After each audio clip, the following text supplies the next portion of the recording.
Rod's story is moving. I wish it was unusual.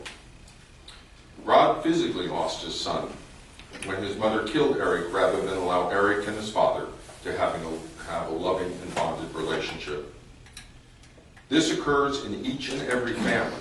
Only in most families, the death is not physical, it's psychological.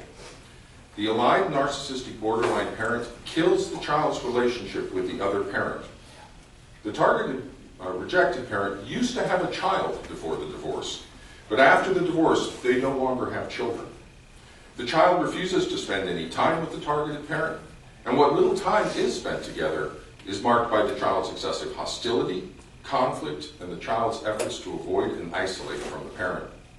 Soon the child refuses all visitation to the targeted parent, leading to parents who deeply love their children not seeing their children for years. 4 years. The parents used to have a child before the divorce, but the pathology of the narcissistic borderline parent kills the child's relationship with the other parent as surely as Eric died at his mother's hands. As a clinical psychologist, I've worked with all types of pathology, ADHD, trauma, autism, and this is the most horrific pathology I have ever encountered in my professional practice. To kill someone's children in revenge for the divorce and to use the child as the weapon to coerce and manipulate the child into psychologically killing their own parent is abhorrent. I came across my first case of this attachment pathology surrounding divorce about a decade ago when I entered private practice. Despite a career in professional psychology in which I had treated nearly every form of child and family pathology, I had never heard of the word parental alienation. You see, there's no such thing as parental alienation in clinical psychology. Oh, the pathology exists. It's extensively described in clinical psychology. We just haven't made up a new form of pathology unique in all of mental health to describe it. In clinical psychology, this pathology is described as a cross-generational coalition by the preeminent family systems therapists Murray Bowen, Salvador Minuchin, and Jay Haley. The pathology of a cross-generational coalition and the psychological boundary violations that cause it, called a perverse triangle, is extensively described in the family systems literature. Family systems therapy is one of the 4 primary schools of psychotherapy, and it's the only school to address current family relationship problems. As I entered into the domain of forensic court-involved psychology, I became appalled and shocked by the incredibly poor standards for knowledge and for standards of practice in forensic psychology, which are substantially below the standards for knowledge and standards of practice in clinical psychology. My first discovery was that forensic psychology simply makes up new forms of pathology that are not grounded in established psychological principles and constructs. They just make this stuff up. Like this supposedly new form of pathology, parental alienation. Then when I looked into how forensic psychology was defining this supposedly new form of pathology, it is an amazingly bad definition. The quality of the definition for parental alienation in forensic psychology is again substantially below the standards of practice in clinical psychology.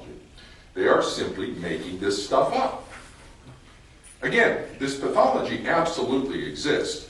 There's no arguing with the truth of Rod McCall and the tens of thousands, hundreds of thousands of families experiencing this pathology.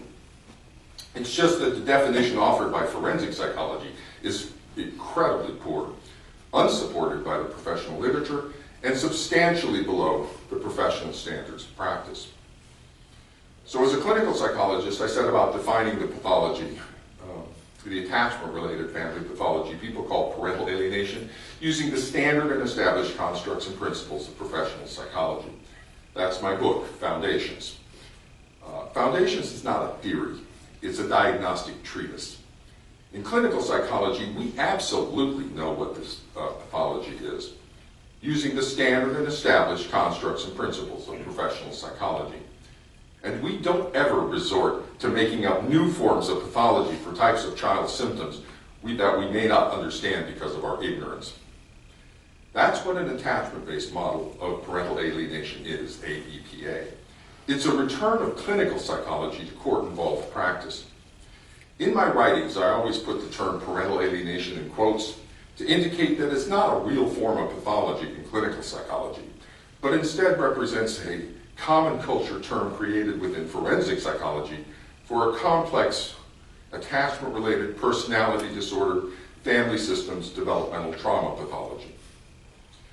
Forensic psychology is sacrificing children to a horrific family pathology that requires the child to psychologically kill a beloved parent following divorce.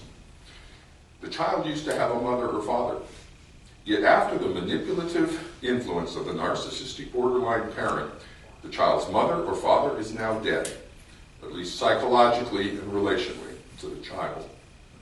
The child no longer has a mother, the child no longer has a father, even though they do.